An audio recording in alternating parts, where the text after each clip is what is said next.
Good morning, everybody. Thank you for joining us. We're happy to have you for our next of the series of the construction and crisis.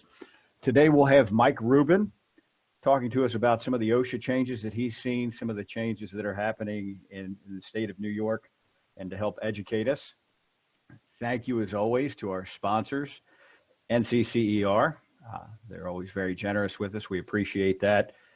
And thank you. Thank you for supporting Kurt and helping move the industry forward. That's what we're all about, is trying to make it a better industry, and we appreciate all your support. As in past webinars, we will be recording this, and we'll be putting it on the Knowledge Center. So all of our past recordings are available at www.kurt.org. You can go to the Knowledge Center and find all the past webinars. And we will also be sending out the PowerPoint and a link to this video shortly. So I won't say it'll be today, but it should be sometime this week. So keep an eye on your inbox for that information. Just some technical stuff. Please make sure you mute yourself. You can turn your camera off as well. It'll give you better audio quality.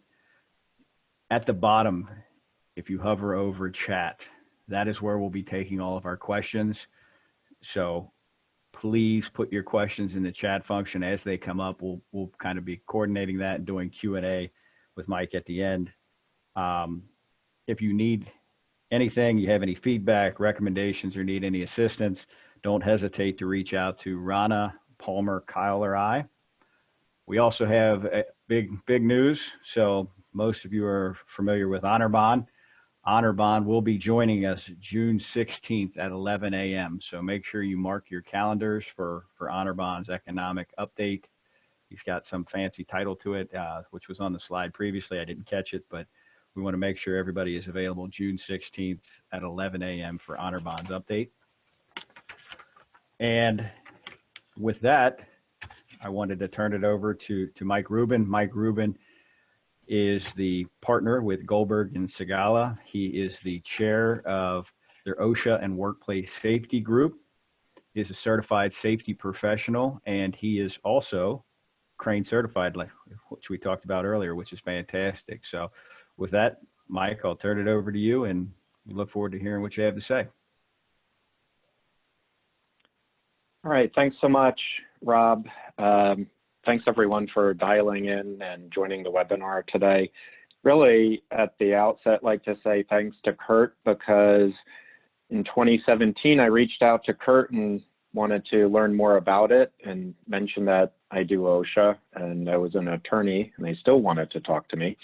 But apparently you had an area director who was going to speak at the Safety Summit in Cincinnati that year, and then for whatever reason, that speaker backed out, and all of a sudden, I was speaking at that event, and since that year, every year I've been giving the OSHA update at your Safety Summit. So this will be this year's version of that, and maybe not surprisingly, it's going to focus on COVID-19. That seems to be the issue of the day, the issue of the year, maybe the issue of the decade. So hopefully we get through this sooner rather than later.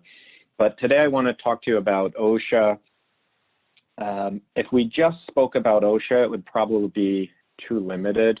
So I am going to talk to you about really health and safety as well, and what we've seen. And so we'll really go through what OSHA's done from the beginning, how their view has emerged, what other states are doing. There's a big push right now, and we were just talking about this earlier, to have a COVID-19 exposure control and response plan. And now certain states are following suit and requiring that not just some, but really all employers have some form of such a plan, in whatever it's called, in whatever form, that all employers must have a COVID-19 exposure control and response plan. So we'll talk about the elements of those plans, the elements of dealing with the hazard that is COVID-19, workforce issues, things like that. So here's an overview. We're going to talk about OSHA, very quick overview on that, the different standards that can apply to COVID-19. So everyone is used to OSHA being a big player in construction, and that's certainly still true today. At this exact second, though, OSHA is really focusing, I don't want to say almost exclusively, but for the most part, the majority of inspections are fatalities relating to COVID-19 at healthcare and healthcare-related, patient care facilities. So in a way, construction is out of the spotlight for the time being, although it's probably never really out of the spotlight. But we will run through the standards that definitely apply and do not apply, in our view, to construction and COVID-19. I want to talk about the guidance that OSHA has put out. The slides here will really have everything that OSHA has put out. So if you have any questions, you need the actual links, anything, this really has a roadmap of everything, okay? It's comprehensive, and I meant it to be comprehensive. Even some of the OSHA, resources and publications that don't apply, I at least mention them so you know what's out there. Reopening New York, construction guidelines for employers and employees. So just literally days ago, within the last week, New York, and I think it might have been exactly 1 week from, it'll be 1 week tomorrow. New York issued these guidelines, all these different ways contractors need to protect their employees, and in a variety of different ways. For example, cleaning and disinfecting tools and high traveled areas, social distancing, communication, multiple different things. And you probably recognize and can appreciate that there's just so much information out there right now.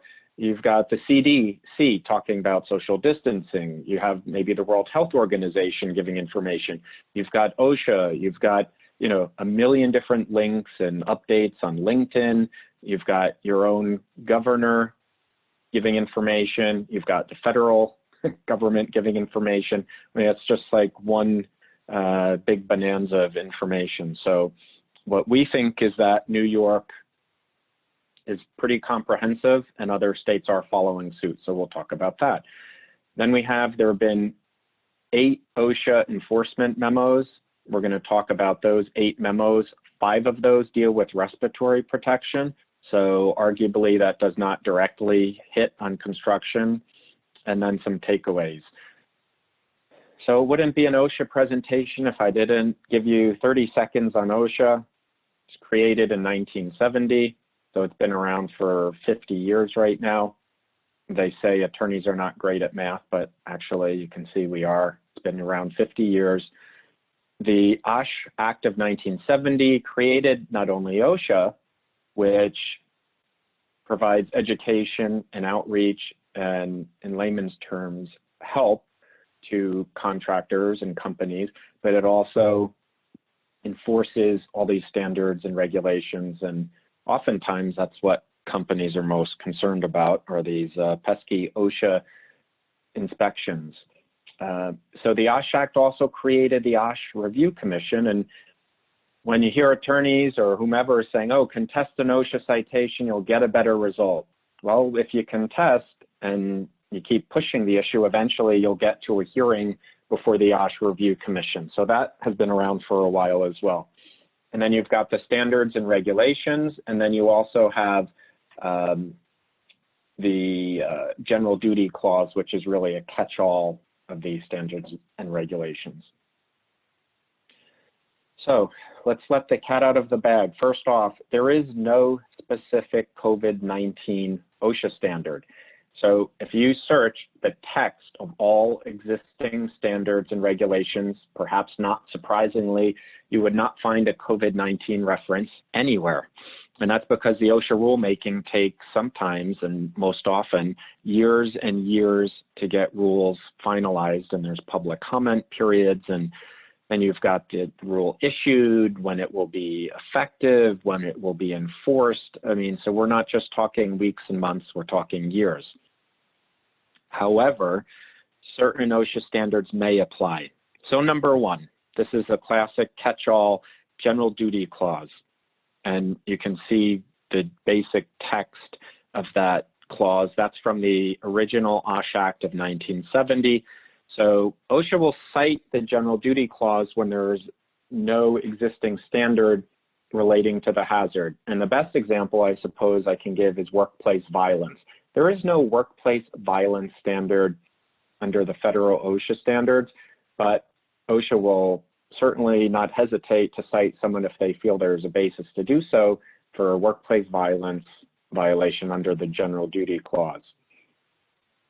Secondly, now this is under general industry, but it really would apply to construction as well. Employers must do a workplace hazard assessment. So what's that really talking about? That's talking about PPE. Really, when you think of COVID-19 and you think of contractors, the big thing is general duty clause, which unfortunately can be a catch-all for any wrongdoing. But then you've got the specific stuff like PPE. And then you've also got to do training. That's the last standard here. So all this stuff I'm sure you can appreciate is very generic. It's not really specific to COVID-19. But as we go forward in the slides, you'll see, wow, this is starting to get much more specific.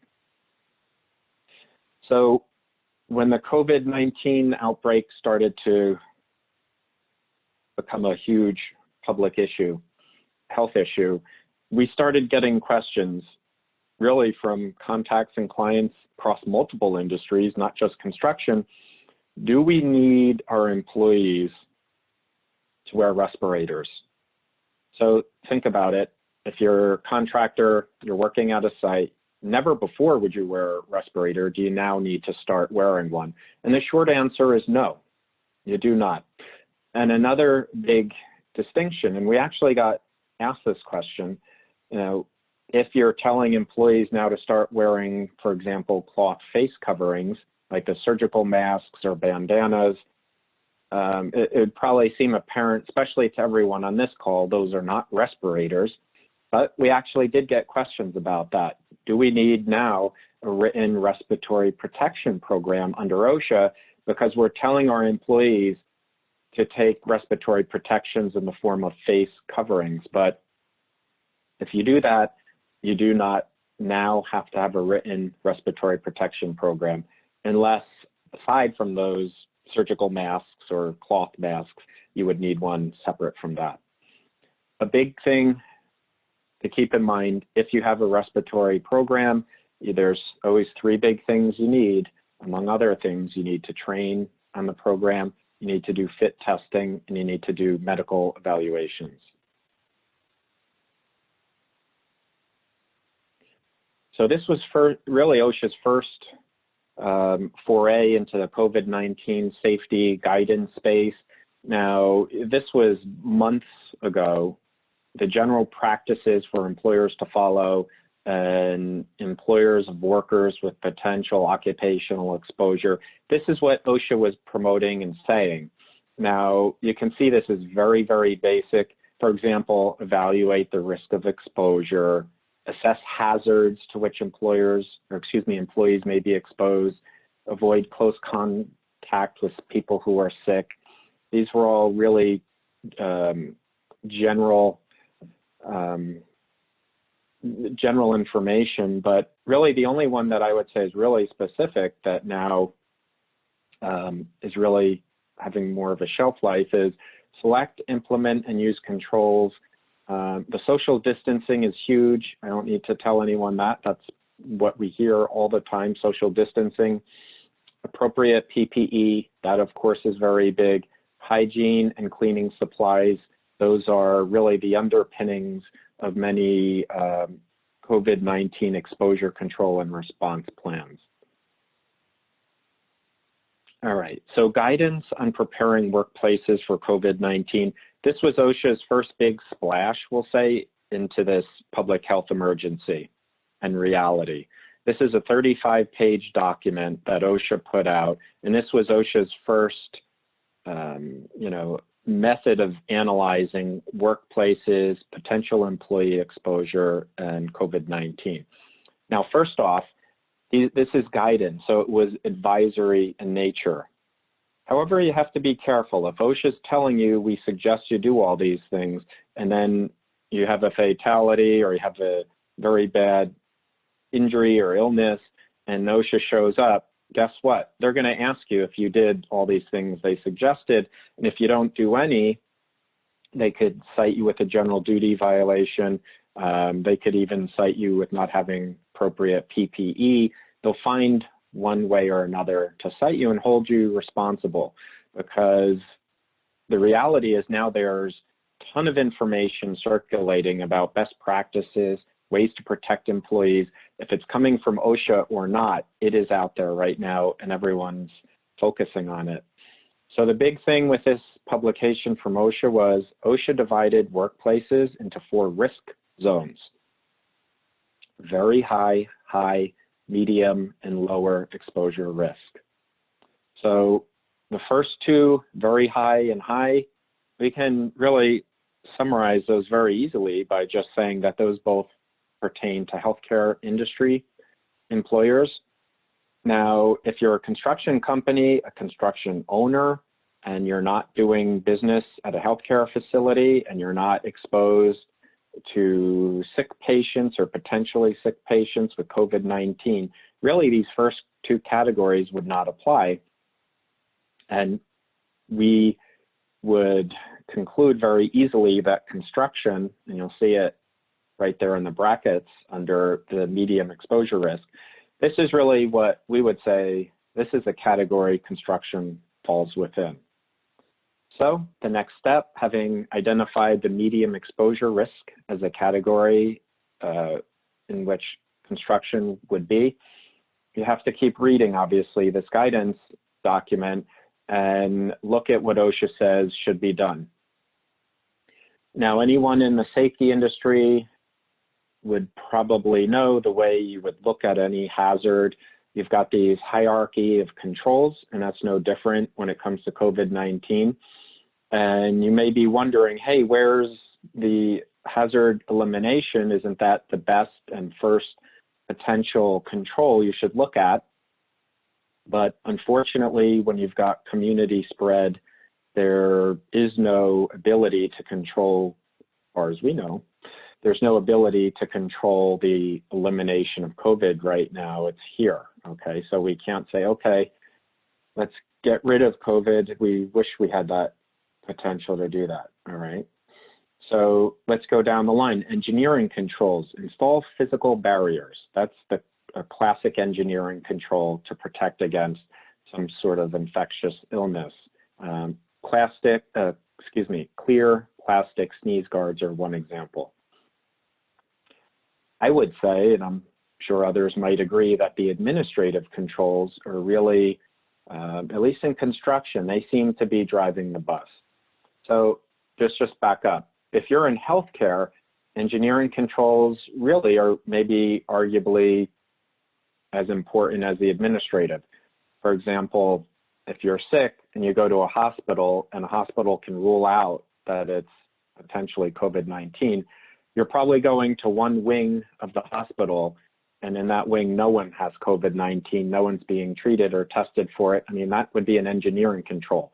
COVID on the right, non-COVID on the left. I mean, it's sort of a brute way to put it, but that would be an engineering control.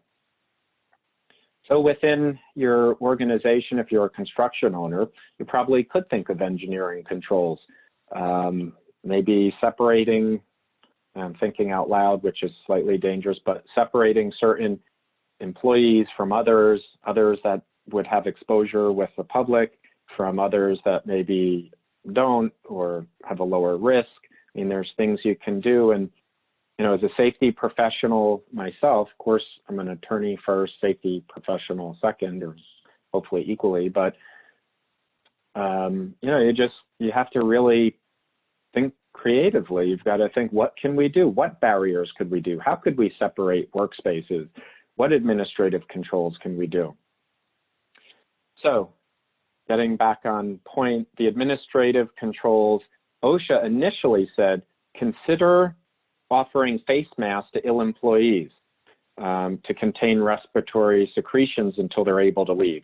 Now, I think that would go without saying, okay? If you have a COVID, you know, you have an employee who's sick or anyone who's sick, they're having symptoms, you would want to have them in a face mask, and maybe they would already have a face covering to begin with, and you'd have to find an isolation area, all right? Consider strategies to minimize face-to-face contact.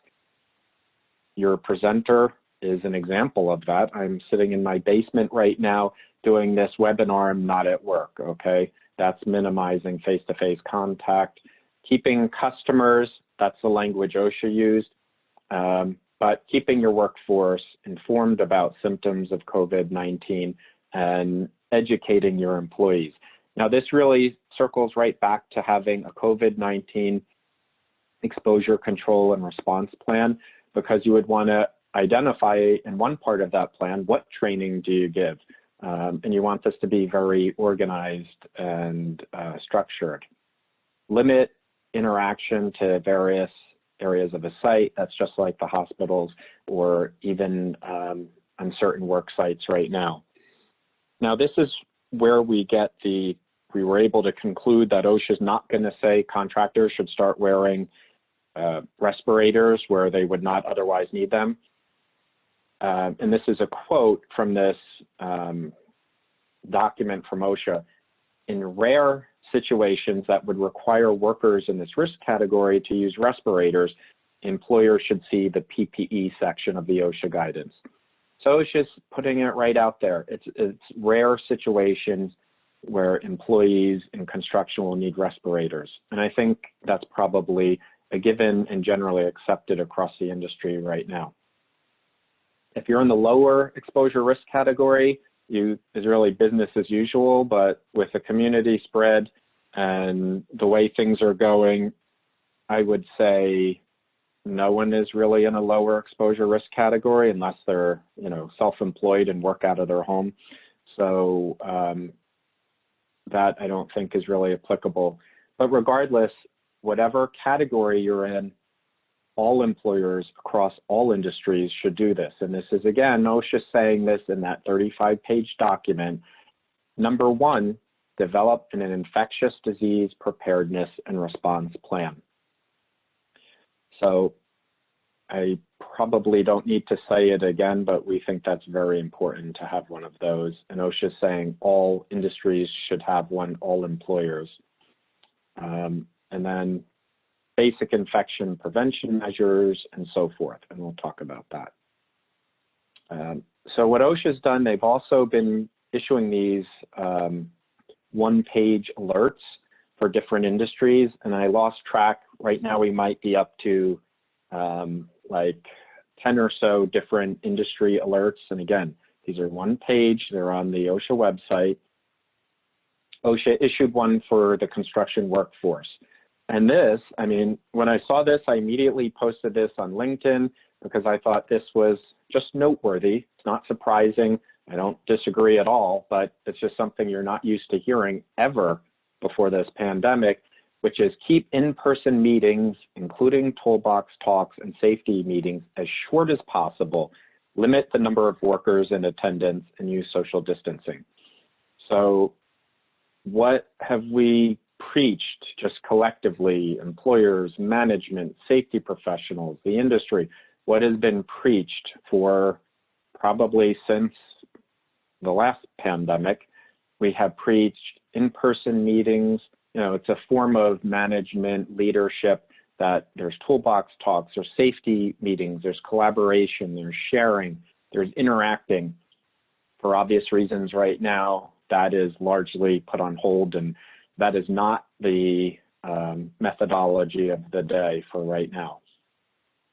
Encourage workers to stay home if sick, okay? So when you go through these OSHA alerts, the last bullet point, that's the first bullet point of every single alert. Encourage workers to stay home if sick. This sort of underscores that OSHA is not, they're digging in, but they're not digging in, they're not really in the weeds on this stuff. They're really still giving, on some level, basic advice.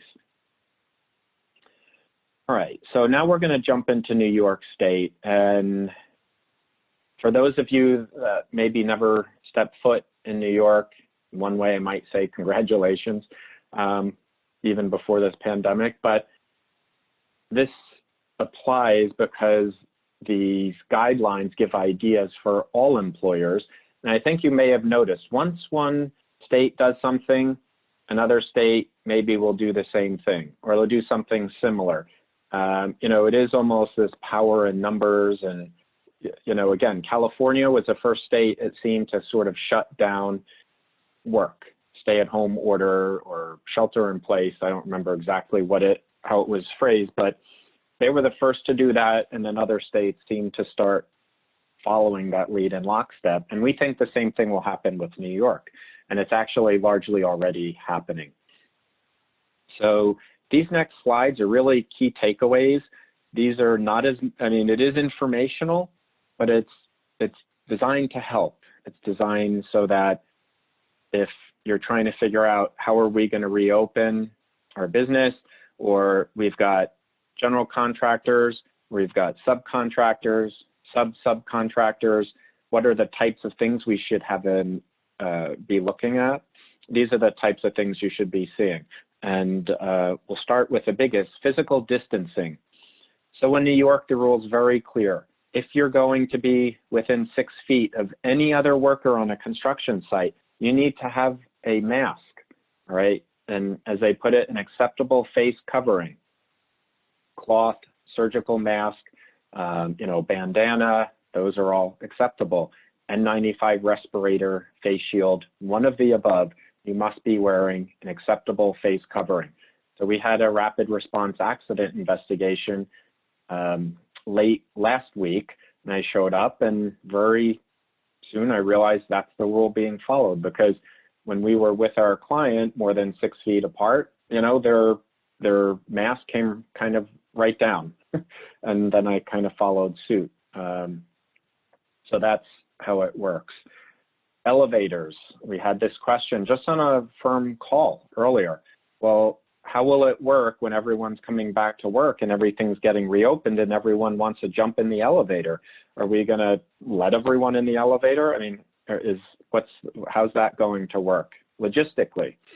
So in New York, when you have an elevator on a construction site, everyone has to be wearing an acceptable face covering, or only one person is allowed in that elevator at any one time.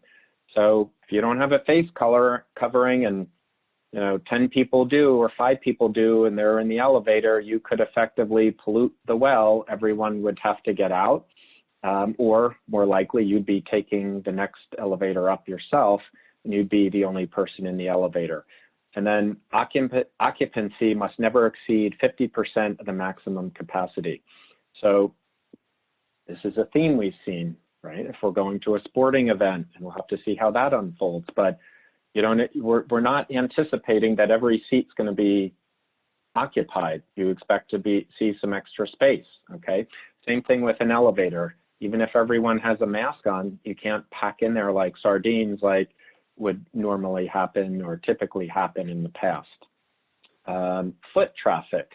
We noticed this, just a family example. We wanted to get out a month ago. We went hiking, and there was one narrow path on this trail, and we were surprised to see it was actually arrows on each side saying, those entering go in this direction, those exiting go in this direction. You're on this side, you're on the other side. There was actually some separation from the two sides. There were signs. It was actually very impressive. Another idea, and you'll probably see this in a future slide, is that to have shifts. So maybe everyone would be coming, at the same time and leaving at the same time. So if there's a way, if it's feasible, perhaps you break that into shifts where everyone enters on the south side of the building. I'm just using building, or I'll say site. On the south side of the site, everyone leaves on the north side. So people aren't crossing each other. They're not crossing paths as they enter and leave. Signs are an absolute must, okay? You can have the best plan, do all the training, do everything for your employees, but you must literally, litter your site with signs. I mean, you don't want to have so many signs that they become ineffective. It's too much. but that's what we've seen. We've seen many, many, many signs. Even on that nature walk the family took, I saw signs. It seemed like every 5 feet there was a sign, reminder, reminder, reminder. So this is the type of stuff you have to be aware of. If you're on a construction site, I would say any time while this pandemic is still applicable, and you don't see any signs on the site, that's a red flag in my mind, because you actually have to do this, all right? These are mandatory requirements in New York State, and we would expect them to be adopted elsewhere too.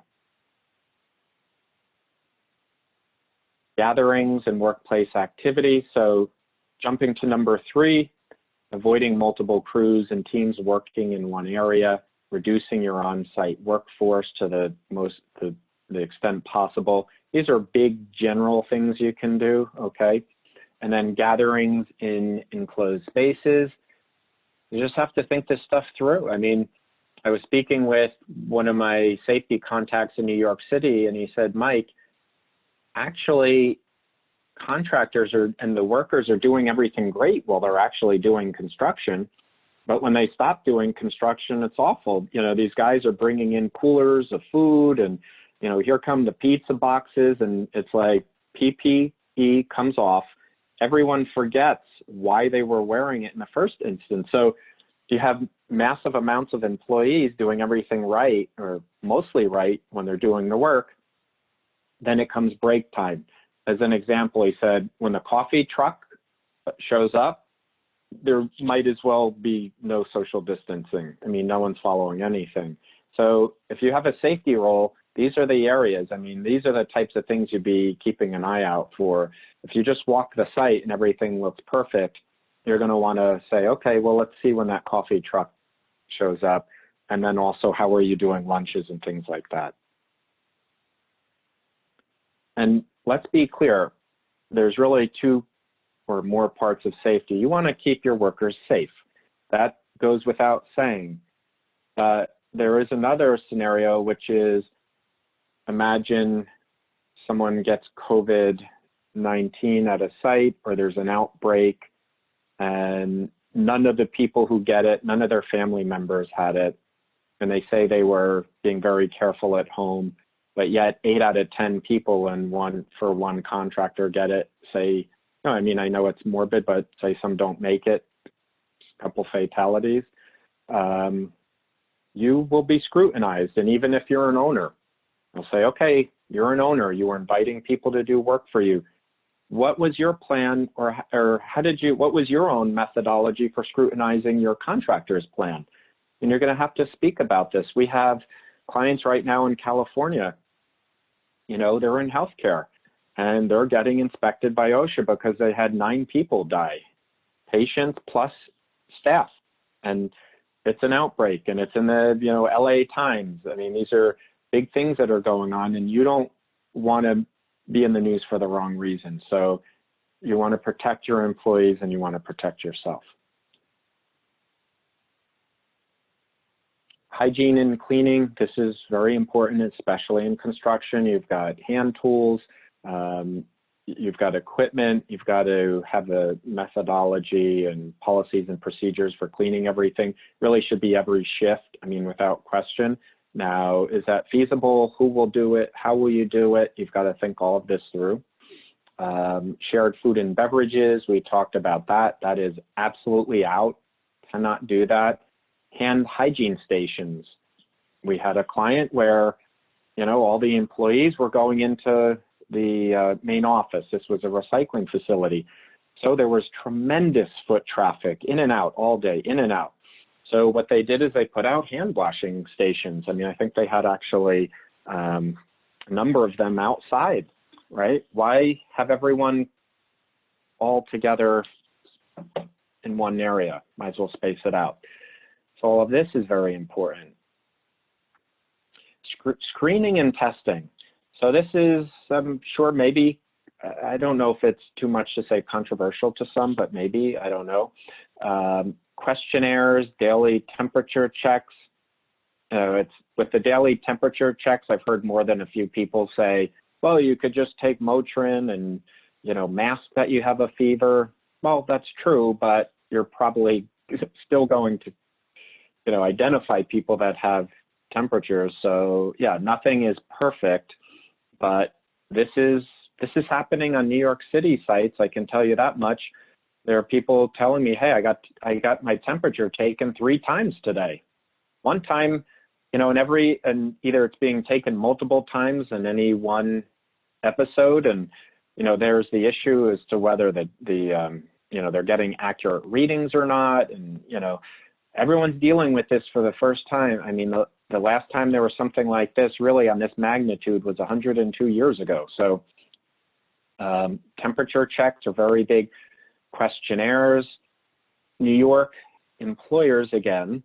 Now, I know this is New York focused. I'm mentioning all this, but the reality is New York State's been hit the hardest, and New York seems to have what we've noticed, the most detailed guidance out there right now. So that's why we're going over this.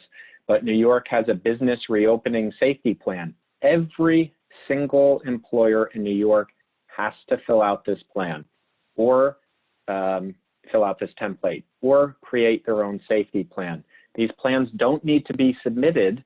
I'm sure the governor wouldn't be happy if all of a sudden, all these employers started sending plans to him, but they have to be done, and there will be inspections on this. Now, how that plays out, we don't exactly know, because this requirement for this safety plan is within the last week. So the funny thing is, if we had had this presentation 2 weeks ago, all these slides about the New York construction guidelines would not be here. We would not have this New York business reopening safety plan template, which I would suggest everyone take a look at. We wouldn't have any of this stuff. We'd still largely be thinking about what the CDC is saying and generic information out there, but now we have very specific construction information here. All right, so I'm going to pick up the pace just slightly, because I think this is all very important and information for everyone to have. I don't know if it impacts your day-to-day or how much, but this is informational, so you know where you stand, you know exactly what OSHA is doing. As I mentioned in the beginning, OSHA has issued 8 total enforcement memos. 5 of those address respiratory protection. Now, the other 3, one of them talks about recording COVID-19 cases on the OSHA 300 logs. The short takeaway on that is, yes, if you find it's work-related, you can record it on your log. As an attorney, I would say, how in the world would you know if something's work-related when there's community spread and anyone can get COVID-19 anywhere? But since we're on the subject, I'll say, if there's an outbreak, like that example I gave earlier, 10 employees in one group all get it, and there's no logical explanation how else they would have got it, then yeah, you would put that on your 300 log. OSHA has issued another enforcement memo saying it will use discretion when enforcing certain other standards and regulations. It will consider employers' good faith efforts. And then finally, how is OSHA handling COVID-19 related complaints? I just want to add a couple more bits of information about that. Here's everything you ever wanted to know or not know about OSHA and respirators. OSHA has, paraphrasing, relaxed the annual fit testing requirement that initially was just for healthcare, but on April 8th, it was expanded to all workplaces. If you can get respirators that are certified under standards of other countries or jurisdictions, you can do that. And in that guidance, there's actually gives the countries, the jurisdictions, the types of respirators, etc. And there's also guidance on decontamination of filtering face piece respirators. There's also guidance on basically extending the use of the respirator. Now, obviously, if any of these directly relate to anything you're doing, suppose you're in an environment where you or contractors or subcontractors use respirators all the time, then you'd really want to know that stuff and look at the actual directives. OSHA Interim Enforcement Response Plan. Here are the big takeaways on this. And I said this earlier, I don't know if you could ever characterize it as good news for the construction industry, but it's just a plain fact of life that OSHA is focusing on healthcare right now. So when you wake up in the morning and you say, what should I be worried about? Should I worry most, if you had to prioritize, if I had to be most worried about OSHA showing up, or I had to be most worried about protecting my employees and just what can I do to protect my employees, I would worry about the latter, okay? Think, what are the social distancing policies we have? All this type of stuff, because all of that also could come under the umbrella of this OSHA general duty clause, but OSHA is not driving the bus right now in construction. And someone could probably say that's incorrect, or it's not correct in all contexts, but it's a reality right now. OSHA is focusing on healthcare. If you have a fatality at a construction site, guess what? OSHA is showing up, all right? But if you have an anonymous complaint that you didn't give an employee a hard hat, OSHA is not showing up to inspect, all right? So, and that really is encapsulated in the second bullet point. Complaints alleging COVID exposure relating to medium or lower exposure risk tasks, which would involve construction, will not normally result in an on-site inspection. So again, you have a fatality, something unrelated to COVID, OSHA probably would show up. But if it's something COVID related and it's a construction site, they probably will not. I just hope that's clear. OSHA, like everyone else, is trying to do social distancing in as many ways and shapes as possible. Opening conferences can be conducted by phone. The types of documents OSHA is looking for. So in this interim enforcement response plan, which is one of its written directives, it talks about everything inspectors will ask for if it's a healthcare investigation. But we think eventually this would be expanded to all industries for all of the reasons that were stated earlier. So first and foremost, written pandemic plan.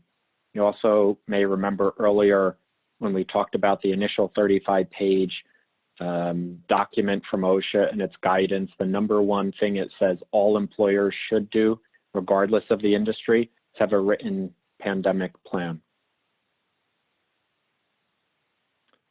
OSHA realizes there could be some issues, obviously, with complying with standards right now. You've got travel restrictions, you've got limitations on who can show on site, you've got all these different things.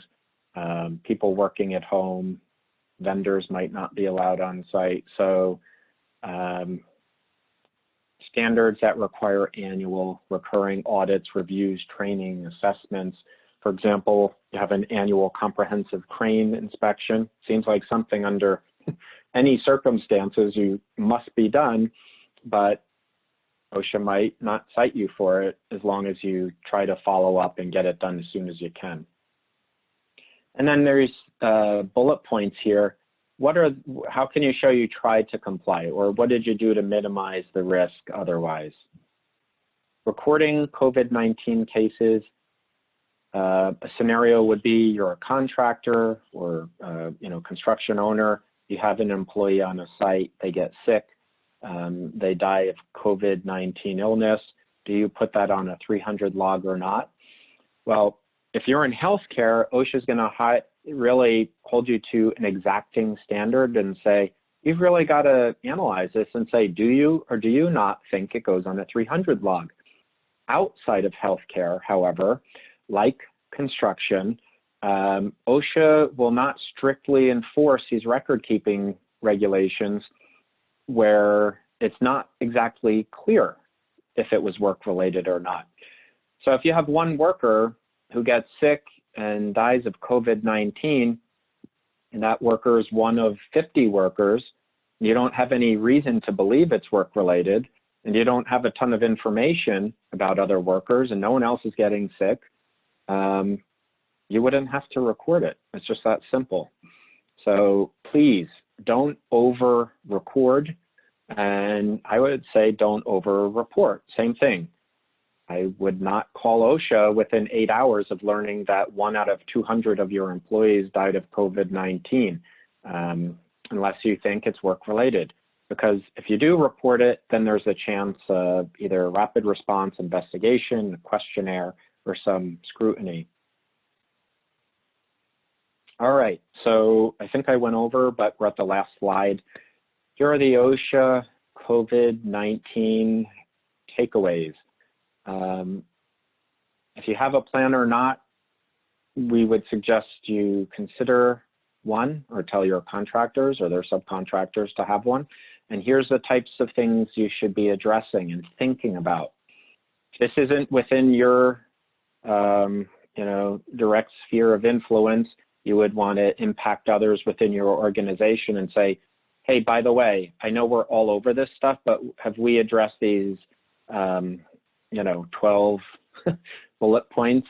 And if you're looking at it through one lens, which could be, what is California requiring, and are we meeting those requirements? That's a compliance angle. You really should be just looking through these different items here, just from a purely safety point of view. What signage can help keep workers safe? What is the message we need to give? And of course, you would need to include whatever your state may have to say about it as well. So to run through, I know we can all read each of these items, but social distancing protocols, and there's a bunch of them: entrance, exits, common areas, lunch, break times, shift changes, restrooms, daily interaction, frequently traveled areas, you name it. Social distancing protocols, what are they?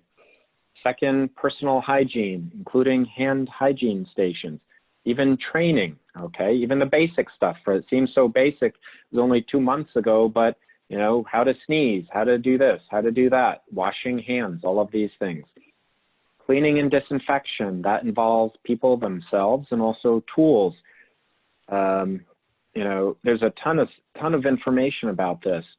High traveled areas within your organization, high traveled areas within your site, employee communication, screening, testing, PPE, isolating visitors and employees, deep cleaning, return to work procedures, protocols. This is given everyone, all employers, myriad of issues and sub-issues to consider, and not only consider, really implement as a must. And then finally, engineering, administrative, and PPE controls. All this stuff needs to be considered. So that is it for the presentation. If anyone has any questions, I'd love to hear them, and I'd love to be able to answer them. And if anyone has anything after this, I'm always available. Well, thank you very much, Mike. We greatly appreciate that. That was a lot of information to try to digest. And like I said earlier, we will be sending out the PowerPoint information and the video to everybody on this call. We did have some questions from the group. So thank you for everybody who sent questions. So Mark, we'll start with yours. Has there been any guidance on respirator use and heat-related illness in regards to COVID-19? Anything that you have seen? Nothing from OSHA, unless there's some specific thing from a state, which states are still addressing the stuff really broadly. We haven't seen anything about that. And I would say nothing. I'd feel pretty confident to say nothing exists, because really anything that comes out right now, the more specific it is, it really does make a splash, because everyone's always looking for that new, more detailed bit of information. So I'd be really surprised if there's anything on that. Okay, well, thank you. And that leads to another question. So you referenced New York construction guidelines, and they're kind of the point of the spear. Where would you recommend? So we're going to take the best practices from New York. but if you're operating in another state, could you give any recommendations to where to find their guidelines similar to New York's, if they have them? Yeah, you would go to the state's webpage. I mean, if you Googled like New York State, you would see a picture of Cuomo and the governor, and it's their landing spot. Any of that information would be disseminated directly from the state, and all the stuff is on the internet. That's where they would put it. Perfect. Thank you. So Kevin, he asked, when taking temperatures, entering a job site, should that be performed in a private space? So this stuff is all new. What we would suggest, I don't see any issue with privacy concerns, and that could be a function of there's something out there I just don't know of, but I don't think so. The big issue would be social distancing, just how people line up. And again, there's no prior textbook to look at this stuff. So these are the issues all employers are having to figure out. If we're taking everyone's temperature before they enter, how are we going to do that? Because now we're inviting everyone to go to one place and stand congregated together. We could be creating a greater hazard than any benefit we get from doing this. So I don't see any privacy issues, but I could follow up afterwards and see Sure. how they're doing it on site. But So that's the issue. So one of our other members in an earlier webinar talked about, so it was Bill Lewis from Sabic. They have some facilities over in Asia, and Robert Wagner, I know you're on the call as well. I've seen some of your notes, but Procter & Gamble did as well, bought cameras that can recognize as people enter the building what their temperatures are. So it's more of a public setting, but it's not necessarily broadcast to everybody what those temperatures are. So those are definitely the wave of the future, putting those cameras up so as people walk in, they're tested for temperatures immediately. Yeah, that's I would have liked to have been the person who invented that. Yeah, that seems like that'll be used frequently.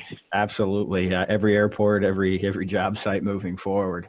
One other comment from Rob Wagner, Procter & Gamble, said that in their sites in China, you talked about staging the cafeteria and the food, is that they're recommending that people bring food from home as to avoid interaction with the cafeteria and the food trucks. And that is actually a recommendation from New York State as well. Bring food from home, bring your individual lunches, and then employers need to figure out where everyone's going to eat and how to do it. Sure. But yeah, that is very good. Another question we have, any guidelines relative to return to work after an employee was tested positive or exposed employee was exposed? So if they were around it after the 14-day quarantine. Have you seen any? There is, and we actually, I know I sent a return to work template to one of our clients. That was about a month ago. That what I'd like to do, because there is a specific guidelines you have to follow as per the CDC. I just don't remember offhand, but what I'll do after is I can email someone at Kurt, and that can be included in the PowerPoint, or you can direct, the question to me and I can respond today. I just don't have it at my fingertips, and there's so many, days and hours and different, Right. standards right now. I forget. I just forget. But there is a specific thing. It's also if you were symptomatic or not. It's one standard. If you were not symptomatic and you were positive, it's a different standard. So I can disseminate that in really seconds flat. And we can coordinate that if you want to send that to Rana, Palmer, Kyle, or myself. Any one of us, we can get that sent out when we send out the slides. So thank you very much for that. Dwayne as well. Dwayne is sending some information on the Bay Area health orders require social distancing maintained during breaks and heat illness prevention shade breaks, as well as individual water containers, no shared water coolers on the jobs. In California, I know we had talked yesterday, there's some different rules going on in California, some more stringent rules. Mike, did you want to highlight any of those that you had found? Well, I'll have to read those. Yeah, I mean, those I'm not aware of, so I have to take a look at those. But we have to tip our hat as an East Coaster to the West Coast. California, we like to think New York leads the way, but really we don't. It's California that's always leading the way in the most progressive policies, and then usually it's others following. So I'll take a look at that. But yeah, whatever it says to be done, you have to do your best to think of ways to comply. Perfect. Well, thank you very much again for your time. I very informative. It's the whole reason for Curtis to get together and educate and continue to move the industry forward. So we greatly appreciate that. Thanks everybody for joining. Again, if you have any follow-up questions, we're happy to get you in contact with whoever. Again, make sure to mark on your calendar June 16th. We will be having Honorbon give his information on the economy. All systems go to a deep recession in 1 month is the presentation's title. That is June 16th at 11 a.m. Again, thank you very much for being on. And with that, we'll conclude. So, Michael, thank you very much. All right. Thanks, everyone. Be safe, be well, and hope to talk again and see everyone in person soon. Take care. Thank you.